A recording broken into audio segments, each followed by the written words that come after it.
देहरादून में क्या सच में बादल फटा था? लेकिन मौसम विभाग तो कुछ और कह रहा है। देहरादून में जल प्रलय ने तो 13 लोगों की जान ले ली, 16 लोग लापता हैं, 3 पुल, 30 से ज्यादा सड़कें तबाह हो गई हैं। लेकिन मौसम विभाग ऐसा क्यों कह रहा है कि वहां बादल फटने जैसी कोई घटना नहीं घटी? सहस्त्रधारा, माल देवता और टपकेश्वर समेत कई महत्वपूर्ण जगहों पर जल सैलाब आ गया है, जिसने तबाही के निशान छोड़ दिए हैं। इस आपदा ने कई लोगों की जान ले ली। मसूरी में 3000 से ज्यादा सैलानी फंस गए हैं। मौसम विभाग ने खुलासा किया कि देहरादून में कहीं भी बादल नहीं फटा। फिर जल त्रासदी की असली वजह क्या थी? देहरादून में कहीं भी बादल फटने की घटना से मौसम विभाग ने इनकार किया है। मौसम विभाग के निदेशक कहते हैं कि दून समेत प्रदेश के अन्य इलाकों में लगातार बारिश हो रही है, इससे नुकसान हुआ है। सहस्त्रधारा, मालदेवता, मसूरी, कालसी, हरिपुर समेत कई इलाकों में लगातार बारिश हुई है। जब मानसून जाता है तो आखिरी समय में अच्छी बारिश होती है। दक्षिण पूर्वी और उत्तर पश्चिम हवाएं टकराने की वजह से देहरादून के सहस्त्रधारा और मालदेवता में जोन ऑफ कॉम्प्लेक्स बन रहा है। नमी ज्यादा होने पर पूर्वी हवाएं ऊपर उठकर बादल बनाती हैं और पहाड़ी इलाके शुरू होने पर यही बादल इधर उधर शिफ्ट नहीं हो पाते, पहाड़ियों से टकराकर बरस पड़ते हैं। निरंतर बारिश से मलबा भी जमा होता रहता है। देहरादून में 16 सितंबर को 2 इलाकों में बादल फटने जैसी घटनाएं हुई। देखते ही देखते बाढ़ आ गई, सड़क बह गए। जो सामने आया वो जल की भेंट चढ़ गया। देहरादून के लोग कहते हैं कि उन्होंने कभी ऐसा नहीं देखा। लगा कि बादल फट गया, देखते ही देखते 100 मीटर लंबी सड़क बह गई। कुछ ही घंटे में एक ओर टोंस नदी उफनने लगी तो दूसरी ओर सड़क पर पानी का तेज बहाव आ गया। देहरादून में प्रति घंटे 67 मिलीमीटर बारिश दर्ज की गई। जो भी हो, ये बारिश तीव्र वर्षा की श्रेणी में तो आता ही है। कुछ ही घंटों में देहरादून में जो हुआ वो देखने लायक था।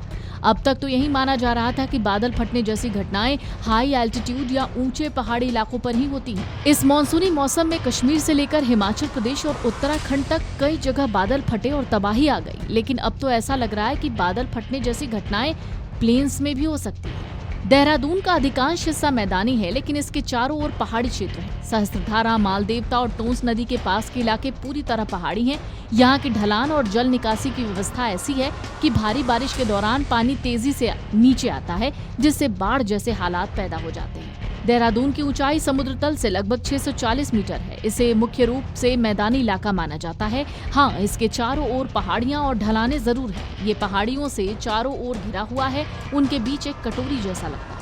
बादल फटना केवल हाई एल्टीट्यूड यानी पर्वतीय इलाकों में नहीं बल्कि मैदानी इलाकों में भी हो सकता है, जब ज्यादा नमी उस इलाके में हो, इलाके में भौगोलिक ढलान हो और नदी नाला व्यवस्था संवेदनशील हो, मानव जनित गतिविधियां खासी ज्यादा हो। देहरादून का केस इसी बात का जीवंत उदाहरण है।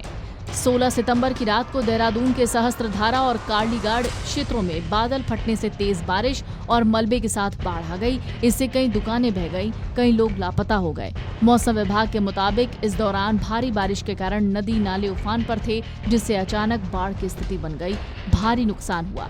मालदेवता में सड़क बह जाने से 25 से 30 गांवों का संपर्क टूट गया।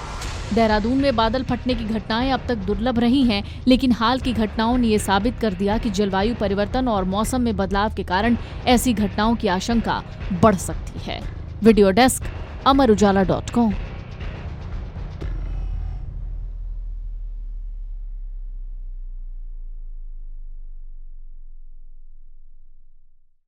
अगर आप ये वीडियो YouTube पर देख रहे हैं तो हमारे चैनल को सब्सक्राइब कर बेल आइकन दबाएं और Facebook पर देख रहे हैं तो हमारे पेज को लाइक करें।